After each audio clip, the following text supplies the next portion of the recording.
The air in the lawyer's office was thick with silence, the kind that makes every breath sound louder than it should.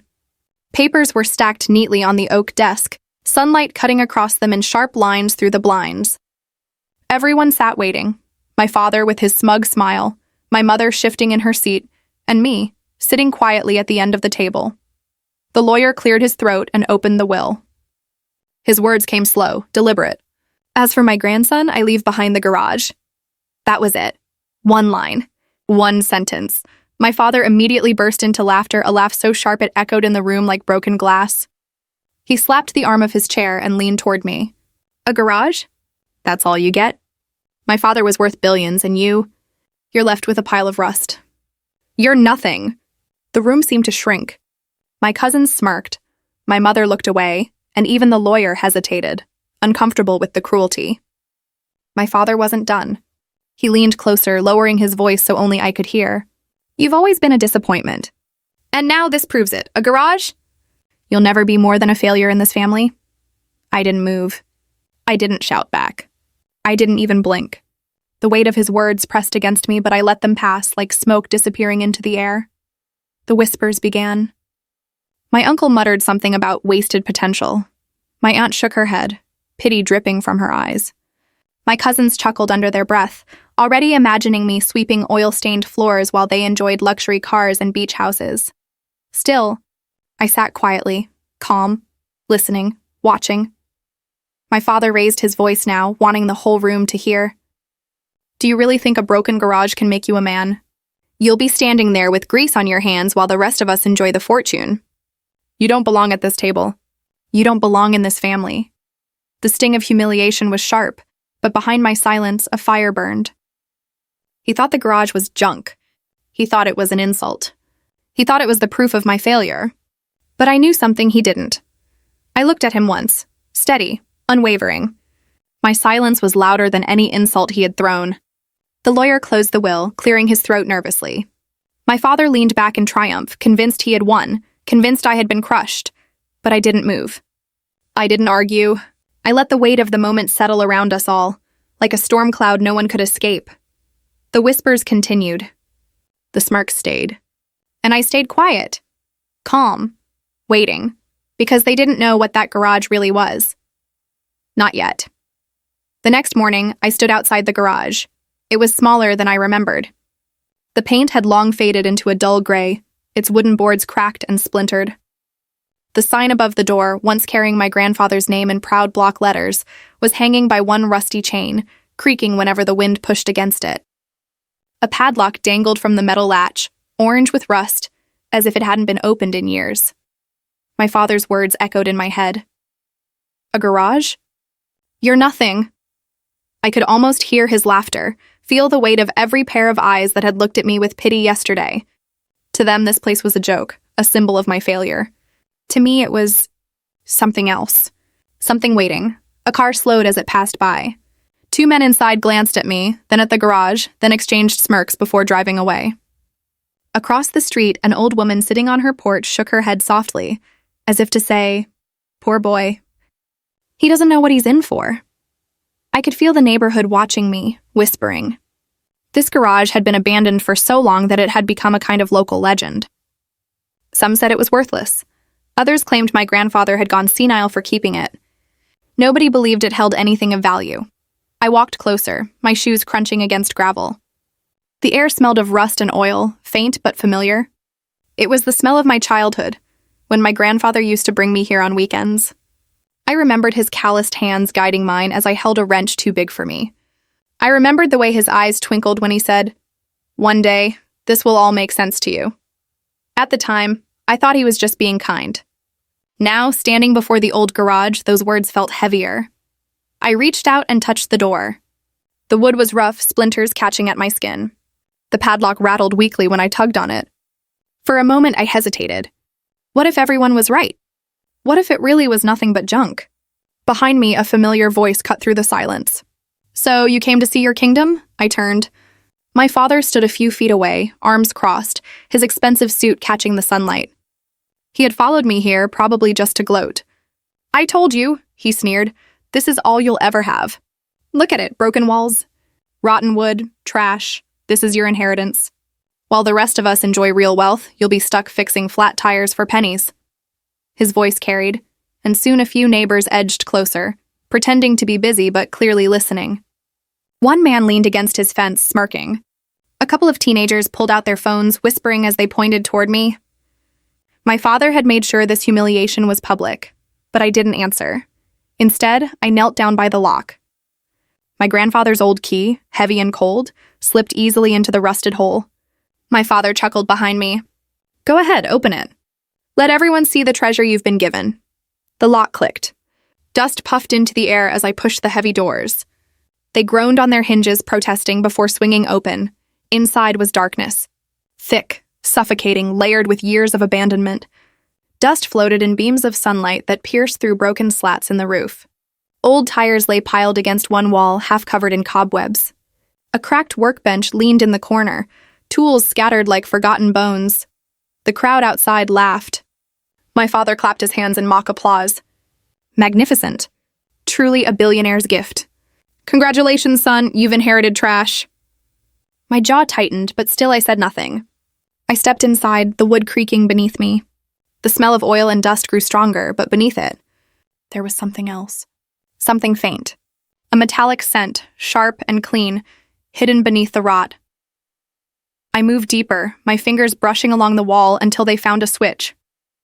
The light sputtered, flickered, then died. A second try, another flicker, then silence. The electricity was dead. Behind me, my father's laughter echoed louder. The crowd had grown. More neighbors now stood outside, some with arms crossed, others whispering to each other, enjoying the show. To them, I was the fool who had inherited garbage. But standing there in the middle of that darkness, I felt something different. My grandfather's presence, a sense that he had left me more than just wood and rust. And though the crowd only saw ruin, I knew the story wasn't over, not even close. The air inside the garage felt heavier with every breath I took. Dust circled in the sunlight, dancing like tiny ghosts. My shoes pressed against the wooden floor, each creak echoing in the hollow space. Behind me, laughter spilled in from outside. My father's sharp voice cut through it all. "See, what did I tell you? This is nothing. Worthless. Just like you." His words stung, not because I believed them, but because of the crowd that believed him. Their whispers carried, "His grandfather was rich, but this? This is all he got?" Imagine inheriting billions and ending up with a shack. My fist clenched, but I forced myself to stay calm. I wouldn't give them the satisfaction of seeing me break. I looked around. The walls were cracked, the shelves sagging with the weight of forgotten tools. Yet something about the place felt alive, as if it was keeping secrets. My father stepped closer, his expensive shoes crunching on gravel. He stood just outside the doorway, framed by sunlight, his presence dominating the scene. His tailored suit looked absurd against the backdrop of the garage, like a king mocking a beggar. "Do you understand now?" he asked, his voice low but cutting. "Your grandfather gave you this dump because he knew you were weak. He gave me and your uncles the real wealth, the houses, the businesses, the cars. But you were only worth this pile of rot." He paused, letting the neighbors hear every word. "And you will never rise above it." The crowd murmured in agreement. My father always knew how to perform. Every word was a dagger, every pause designed to humiliate. I turned to face him. "Are you done?" His smirk widened. "Oh, I'm only getting started." He stepped inside now, brushing his hand along the dusty wall, wrinkling his nose at the dirt. "Look at this place. The roof is falling apart. The floor is rotten. There's nothing here but junk. You'll spend the rest of your life wasting money trying to fix it. And in the end, you'll still have nothing." His voice rose, his words laced with venom. "You're nothing. Just like this garage." The neighbors chuckled. Someone coughed to hide their laugh. A teenage boy muttered, "Loser," earning giggles from his friends. But I noticed something they didn't. In the far corner of the garage, behind the broken workbench, a shape jutted out from beneath a dusty tarp. It was large, metallic, and oddly smooth compared to the junk around it. My grandfather's words whispered back to me. One day, this will all make sense. I walked slowly toward it, ignoring my father's insults. He followed, still laughing. "Oh, what now? You think there's treasure hidden in here? Maybe a chest of gold, Maybe Grandpa left you a fortune buried under the floorboards? He laughed louder, and the crowd outside echoed him, but I didn't answer. My hands gripped the edge of the tarp, pulling it back with one strong tug. Dust exploded into the air. Beneath it lay a car, not just any car. A sleek, vintage body glinted faintly under the grime. Its curves were elegant, its lines precise. The kind of craftsmanship that spoke of an era long gone. The tires were flat, the paint dulled, but even in its decay, it radiated value. My father froze mid-laugh. For a second, silence. Then he forced a chuckle. An old wreck. That's all it is. Worthless junk. But I saw the flicker in his eyes, recognition. He knew exactly what it was. I brushed my hand along the hood, feeling the cold metal beneath the dust. This isn't junk, I said quietly. My father scoffed. Don't be a fool. It's just scrap. Maybe you'll get a few $100s if you sell it for parts. Hardly billionaire material. But his voice wasn't steady anymore. The neighbors pressed closer, peering inside. One man whistled. Is that... No, it can't be... Whispers spread quickly. A few pulled out their phones, snapping pictures. I looked at my father. You know what this is. His jaw tightened. He said nothing. The truth was clear. He recognized the car. Maybe he knew the story behind it. Maybe he knew its real worth. But he couldn't admit it. Not here. Not in front of these people. Instead, he leaned in close, his voice a harsh whisper meant only for me. Even if this car is worth something, you'll never make it work. You don't have the money. You don't have the brains. And you don't have the guts. He straightened, raising his voice again for the crowd. Go ahead, everyone. Take a look. My son thinks a broken old car makes him special. Laughter rippled through the crowd again, but it was weaker this time. Doubt had begun to spread. I didn't argue. I didn't shout. I simply placed my hand firmly on the hood of the car as if claiming it. And in that moment, I made a silent promise to myself. I would restore this garage. I would restore this car. And I would prove every single one of them, especially my father, wrong. The laughter outside was still echoing, but it sounded thinner now, weaker. I could feel the neighbors shifting, whispering, staring at the car with eyes that weren't so sure anymore. My father, however, wasn't finished. He circled the car slowly, tapping the metal with his knuckle. Rust, dust, a useless relic. You're holding on to a dream, son, and dreams don't pay bills. He leaned in closer, smirking. Face it, you're nothing but a boy playing in the dirt. I met his gaze. Calm, silent. His smirk widened as if he thought my quietness meant surrender. But what he didn't realize was that my silence wasn't weakness. It was control. I placed my hand flat on the hood of the car, letting the dust coat my fingers. I could almost feel my grandfather's presence in that moment, as if he had left a piece of himself behind, hidden in this garage, waiting for me to find it. The crowd outside shuffled, craning their necks to see more clearly. Someone muttered, "That's not just any car." Another whispered, "It looks valuable." I said nothing. Instead, I walked slowly to the corner of the garage, dragging an old stool closer. I sat down, folded my arms, and simply watched. My father's eyebrows furrowed, confusion flickering across his face. He was expecting me to argue, to beg, to defend myself. But I didn't. "Why aren't you saying anything?" he demanded, his voice rising. "Do you think silence makes you look strong? It makes you look like a fool." Still, I said nothing. I let him rant, let the words pour out of his mouth like venom. The more he shouted, the more desperate he sounded. The more desperate he sounded, the weaker he looked. The neighbors were catching on. Their laughter had stopped completely now. Some had their phones out, recording. My father, the powerful businessman, was shouting like a madman at his own son while I sat quietly, unshaken. Finally, I spoke, my voice calm, steady, almost too quiet. "You talk too much." The words cut sharper than any insult. The garage went silent. Even the crowd outside held their breath. My father blinked, stunned for a moment. Then he laughed, but it was forced this time. "Talk too much? I'm the only one speaking sense here. You're blind to reality. You think this garage is your ticket to glory? It's your grave." I stood slowly, dusting my hands on my jeans. My movements were deliberate, unhurried. Then I walked toward the car again, running my hand along its frame, brushing more dust away. Beneath the grime, a faint emblem caught the light. It was small but recognizable. Gasps rippled through the crowd. One man whispered loudly, "No way! That's a limited edition. I've only seen pictures in magazines. My father's eyes widened just for a second before narrowing again. Don't get excited. Even if it's rare, it's worthless without restoration. You don't have the money for that. You don't have the skills, and you never will. I looked at him, calm, steady. Then I smiled faintly, the first smile of the day. We'll see. The words were simple, but they carried weight. My father's face tightened, his jaw clenching. The neighbors exchanged glances. They could sense it, something was shifting. The boy they mocked a few minutes ago wasn't breaking. He was standing taller, speaking less, but saying more. I turned my back on my father then, not out of fear, but out of choice. I began pulling open drawers, digging through old shelves. Tools, manuals, faded photographs, all of it left behind by my grandfather. In one drawer, I found a small leather notebook. The pages were yellowed, the ink faded, but the handwriting was unmistakable. My grandfather's. I flipped it open, skimming through sketches, numbers, and notes. My father tried to snatch it, but I closed it firmly and slipped it into my jacket. This was meant for me, I said calmly. He glared at me, his face red with anger. You think a notebook and a broken car make you rich? You're delusional. You'll fail, and when you do, remember, I warned you. I looked at him one last time. My voice was soft, almost gentle, but firm enough for everyone to hear.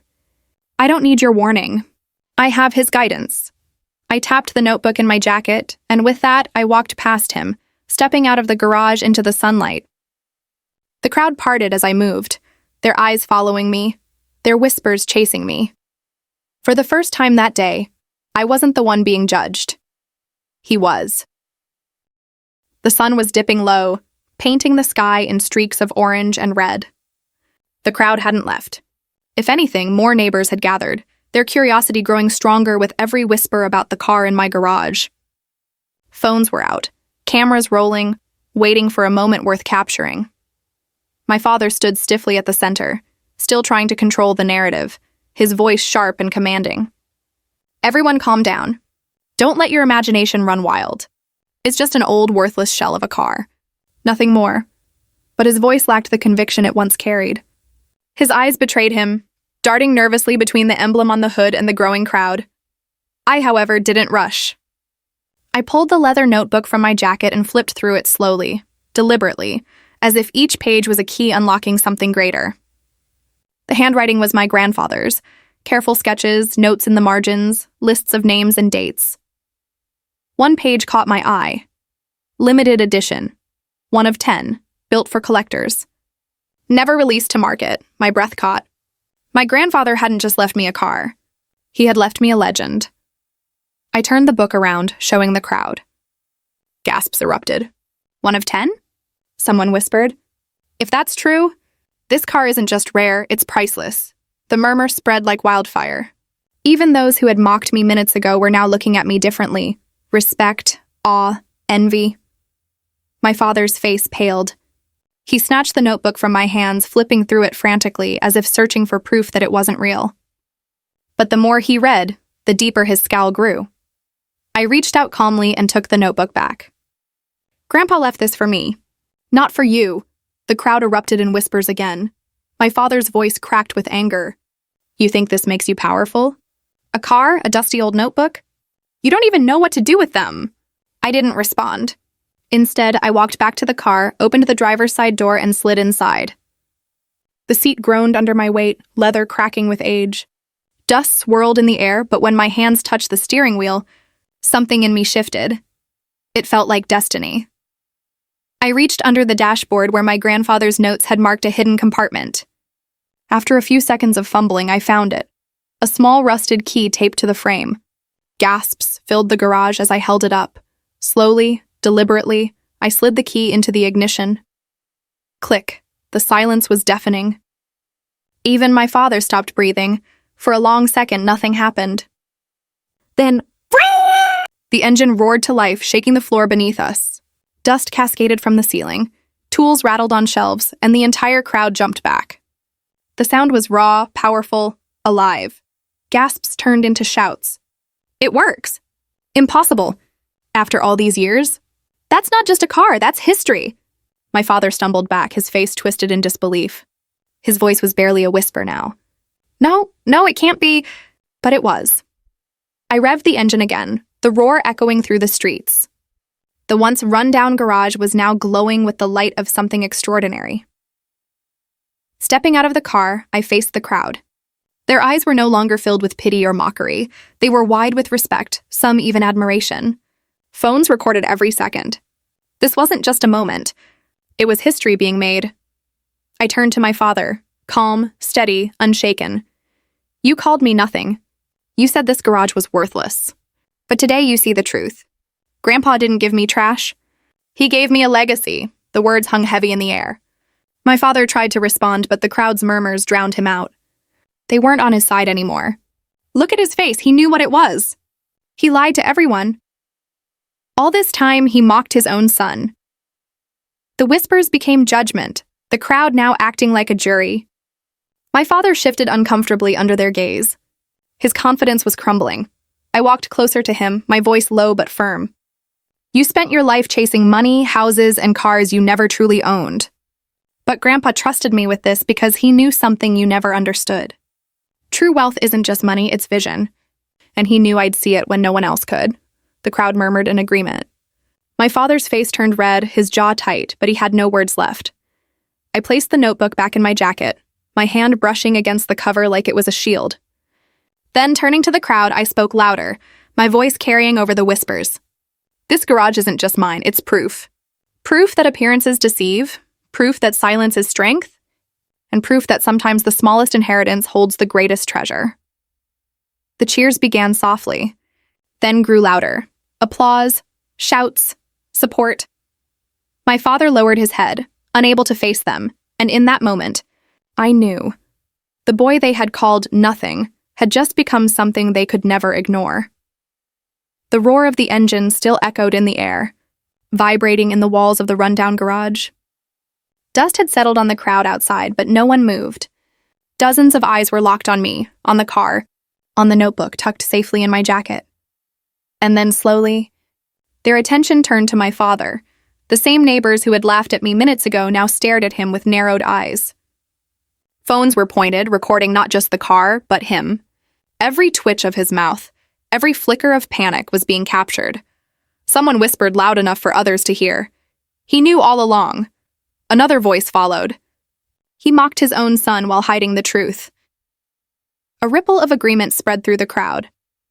My father tried to stand tall, but the weight of their judgment pressed against him like a storm.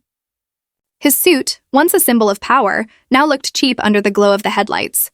His face, usually composed, was cracking. "This doesn't change anything," he shouted suddenly, his voice shaking. "One car doesn't make you a man. It doesn't erase your failures." But the words sounded hollow. Even the teenagers who had mocked me earlier crossed their arms, unimpressed.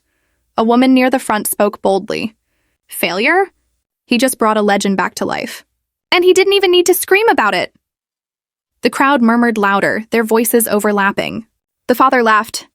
"Now he looks like a fool. That boy has more strength in his silence than his father has in all his shouting. You can't hide truth forever." Each word was another crack in my father's armor. I didn't move. I didn't speak. I simply stood by the car, calm and steady, letting their judgment flow naturally. I didn't need to humiliate him. He was doing that himself. My father tried again, desperation seeping through. He can't restore it. He has no money, no experience. This is just a broken machine. Nothing more. But the man who had recognized the emblem earlier stepped forward, his eyes glowing with certainty. "That's not a broken machine. That's one of 10. Do you have any idea what collectors would pay for this?" The crowd gasped, murmuring numbers, some astronomical, some whispered like secrets. My father swallowed hard. Sweat lined his forehead. His powerful image, the one he had crafted for decades, was unraveling. I finally spoke, my voice steady but quiet. "You called me nothing. But tell me, who looks like nothing now?" The silence that followed was heavy, broken only by the faint hum of the car's engine. My father's lips parted, but no words came out. He looked at the crowd, searching for support, but found none. Even my cousins, who had been smirking earlier, now looked away in shame. The jury had delivered its verdict, not with gavels, not with laws, but with stares, whispers, and phones recording every second. He mocked his son in front of all of us. He lied. He tried to bury the truth. Some father he is. The voices grew harsher. My father, the man who thrived on control, was now cornered, powerless against the weight of public opinion. He raised a trembling hand, as if to silence them, but the crowd didn't stop. I stayed calm. My silence was louder than his shouts. My calmness was stronger than his anger. The car behind me gleamed faintly under the dim light, no longer a pile of junk, but a symbol. Not just of wealth, but of judgment, truth, and legacy, and the crowd had made its choice. I wasn't the one being judged anymore. He was. The garage, once mocked as worthless, now stood like a courtroom. The crowd was the jury, the car was the evidence, and my father, the man who had laughed the loudest, was the one on trial. Their whispers had turned into verdicts, each comment slicing through the air sharper than any blade. Some father he is. He tried to bury his own son. The boy is stronger than him. My father's face burned red. He opened his mouth to speak, but no one cared anymore. The crowd wasn't listening to him. They were watching me. I stepped closer to the car, resting my hand on the hood. The engine purred softly, alive, powerful, like it was waiting for me to say the final word. I turned slowly toward my father. My voice was calm, almost gentle, but loud enough for everyone to hear. You said I was nothing. You laughed when Grandpa gave me this garage. You thought it was junk. But what you couldn't see was that he left me more than a car. He left me vision, trust, and a legacy you'll never understand. The crowd stirred, nodding, whispering agreement. My father clenched his fists, his voice shaking. You think this makes you better than me? I held his gaze steady and unflinching. No, I don't need to be better than you. I just need to be myself. And that's enough. The words landed like a hammer. My father flinched, his shoulders sinking under the weight of his own defeat. Silence hung in the air for a long, heavy moment. Then from the back of the crowd, someone began clapping. Slowly, others joined in, until the garage echoed with applause. Phones flashed. Cheers rose. And my father, the man who once commanded every room, stood small, insignificant, drowned out by the sound of a crowd honoring the son he tried to destroy. I raised a hand, and the applause quieted. Looking directly into the cameras, I spoke, not just to the people in front of me, but to anyone who would see this moment later. Never judge someone by what they appear to have. Wealth isn't measured by what you see. It's measured by vision, by courage, by the ability to stand tall when everyone doubts you. The crowd roared in approval. My father's head dropped. For the first time in my life, he couldn't look me in the eye. He turned, shoulders heavy, and pushed through the crowd. No one stopped him. No one defended him. His kingdom of arrogance had crumbled in a single evening. I stood taller. The garage no longer looked like a ruin. To me, it was a throne room. A place of beginnings, not endings. I patted the notebook in my jacket, feeling the weight of my grandfather's trust. I whispered to myself words only I could hear. I won't waste this gift. And then, louder, for everyone. This isn't the end. It's just the beginning. The crowd cheered again, louder than before. As the sun dipped completely, the headlights of the car cut through the growing dark, lighting up the street. People raised their phones higher, capturing the glow, the story, the moment, and I smiled. Not for the cameras, not for the crowd, but for myself, for the boy they called nothing, who had just proven he was everything they never saw coming. Closing punch moral for viewers. I faced the cameras one last time, my voice steady, powerful. Tell me in the comments, what would you have done if your own family called you nothing? And don't forget, never underestimate anyone, because the person you mock today may be the one you'll bow to tomorrow.